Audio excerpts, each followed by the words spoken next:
Good morning, students.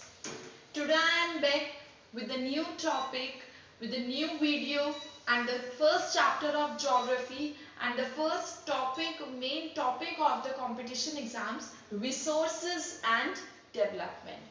Today we will study the chapter, the topic of geography, resources and development. This is also one of the first chapter of geography of class 10. So students, you can see this video and read it out. Alright. So let's start. What is a resource? बेटा what is a resource? Resource क्या होता है? आपने सुना है, आपने बहुत सारे रिसोर्सेज सुने हैं, human resources, natural resources. Basically हम ये टर्म सुनते आ रहे हैं कि don't harm the natural resources, natural resources को हार्म मत कीजिए.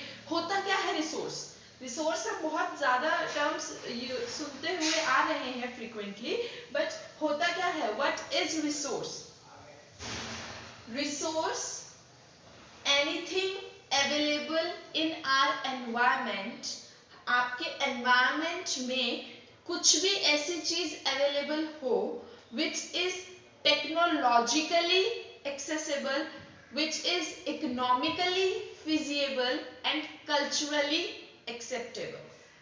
Anything which is technologically acceptable, economically feasible and culturally acceptable. Anything in our environment which is technologically accessible,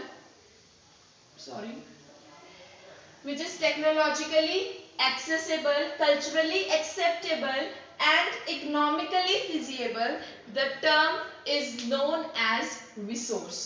क्या होता है बेटा? आपके एनवायरमेंट में कोई भी ऐसी चीज है जो आप टेक्नोलॉजी भी वो टेक्नोलॉजी के थ्रू हमारे तक पहुंच पा रही है, जिसको हम अफोर्ड भी कर सकते हैं, खरीद भी सकते हैं और जो हमारा कल्चर एक्सेप्ट भी कर रहा है, उसको हम रिसोर्स बोलते हैं. फॉर एग्जाम्पल, आपकी कोई भी ऐसी एनर्जी हमें मिल रही है किसी भी चीज से जो बेनिफिशियल है, वो रिसोर्स है. अगर आपका 2 फ्रिज है आपके पास, हमारे कंट्री में पता नहीं वर्ल्ड में कितने कॉस्टली, कितने प्राइस के फ्रिज बनते होंगे, रेफ्रिजरेटर्स. ठीक है, तो अगर आपका रेफ्रिजरेटर आप ले रहे हो 20,000 का रेफ्रिजरेटर और 2 lakhs का रेफ्रिजरेटर भी है, तो आपके लिए रिसोर्स कौन सा हुआ? 2 lakhs रेफ्रिजरेटर और द 20,000 रेफ्रिजरेटर. जिस रेफ्रिजरेटर की कॉस्ट, एक रेफ्रिजरेटर है आपका 20,000 का और दूसरा रेफ्रिजरेटर है आपका 2 lakhs का, तो आप कौन सा रेफ्रिजरेटर आपके लिए रिसोर्स है? 20,000 का या 2 lakhs का? 20,000 का रेफ्रिजरेटर आपका रिसोर्स है. वो आपको ठंडा पानी देगा, आपका जो फूड है वो आपका खराब नहीं होगा. तो आपका रिसोर्स कौन सा होगा? 20,000. 20,000 वाला क्यों रिसोर्स होगा? क्योंकि आपका ये इकोनॉमिकली फिजिएबल है, आप इसको अफोर्ड कर पा रहे हैं. आप 2 lakhs वाले रेफ्रिजरेटर को अफोर्ड नहीं कर पा रहे हैं, तो वो रेफ्रिजरेटर आपका रिसोर्स नहीं है. रिसोर्स वो है जो आपकी 3 टर्म्स को सेटिस्फाई करेगा. कौन सी 3 टर्म्स को सेटिस्फाई करेगा? It should B technologically accessible. आपकी टेक्नोलॉजी, आपका जो रिसोर्सेज है वो आपके यूज भी होने चाहिए.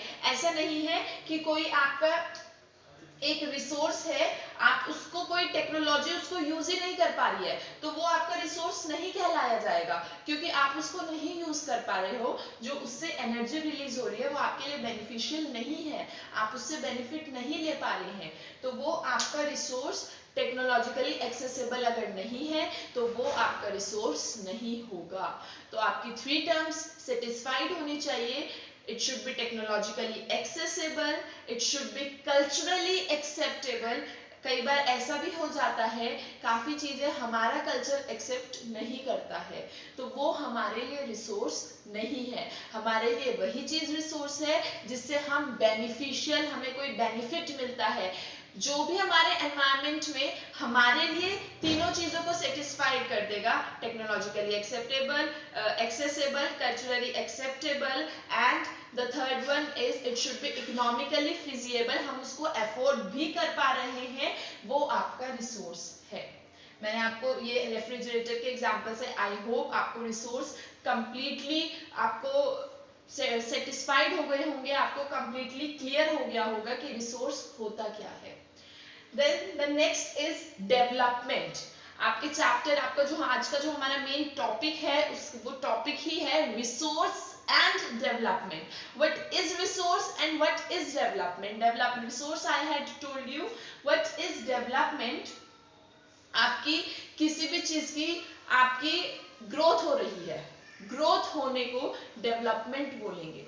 बेटा do not get confuse the word development. In economics we read it, we studied it in another manner. हम इकोनॉमिक्स में डेवलपमेंट को ग्रोथ पढ़ रहे हैं, वहां पर हम उसको दूसरे एस्पेक्ट्स से देखते हैं कि एक के लिए डेवलपमेंट है तो वो गोल दूसरे के लिए डेवलपमेंट गोल हो, it's not necessary. That thing is, that concept is something different. Here in the geography development refers to the growth.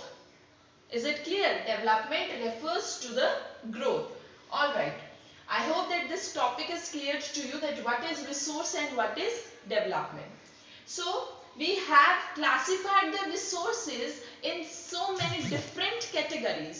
So the first one is on the basis of origin. On the basis of origin, we have classified the resources into two categories, biotic and abiotic resources. आपने पहले भी पढ़ा होगा, 6th 7th 8th में भी पढ़ते आ रहे हैं। आपके बायोटिक और एबायोटिक रिसोर्सेज होते हैं। बायोटिक रिसोर्सेज कौन से होते हैं? The resources which are living. Living आपके जो रिसोर्सेज होंगे, जो लिविंग ऑर्गेनिजम्स होंगे, वो आपके बायोटिक रिसोर्सेज हैं। रिसोर्स होता क्या है? कोई भी ऐसी चीज जो आपको बेनिफिशियल है, आपके यूज में आ रही है, that is termed as resource. Abiotic resources, non-living things. The living things will be categorized as biotic resources and the non-living things will be categorized as abiotic resources. Alright? This is the topic which is beneficial for the competitive exam as well. The students who want to study the geography material for the competitive exam, they can study it from here. If you didn't subscribe and like my channel, please subscribe it and put the notification bell on. Alright, biotic and abiotic. Biotic, the living organisms, things which are living, that will termed as biotic resources, and abiotic non-living things.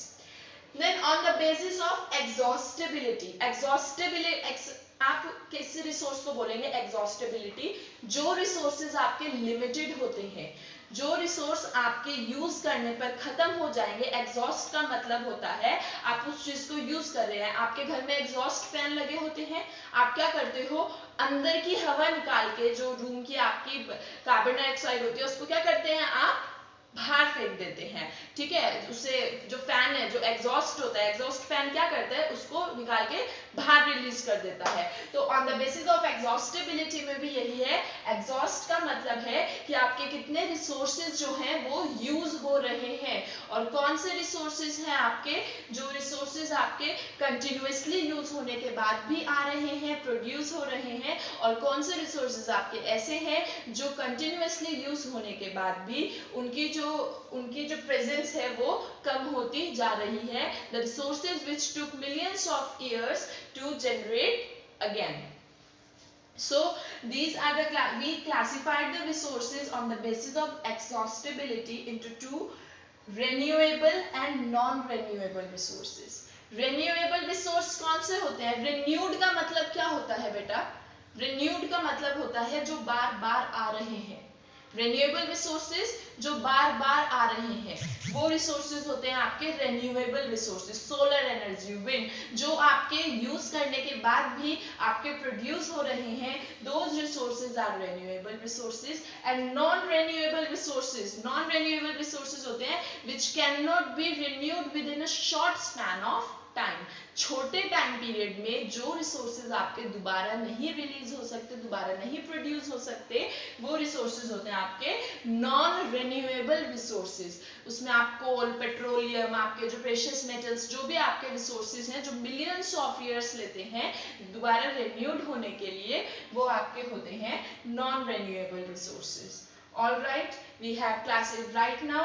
We have seen the resources which are classified into two. Origin will further classified into two categories, biotic and abiotic. Biotic कौन से होते हैं? Living organisms और abiotic non-living things. Then exhaustibility पर भी आपके resources two terms में classified हो रहे हैं, renewable resources and non-renewable resources. Renewable का मतलब है जो दोबारा renewed हो जाएगा within a short span of time, और नॉन रिन्यूएबल रिसोर्सेज होते हैं जो आपके शॉर्ट स्पैन ऑफ टाइम में रिन्यूड नहीं होंगे।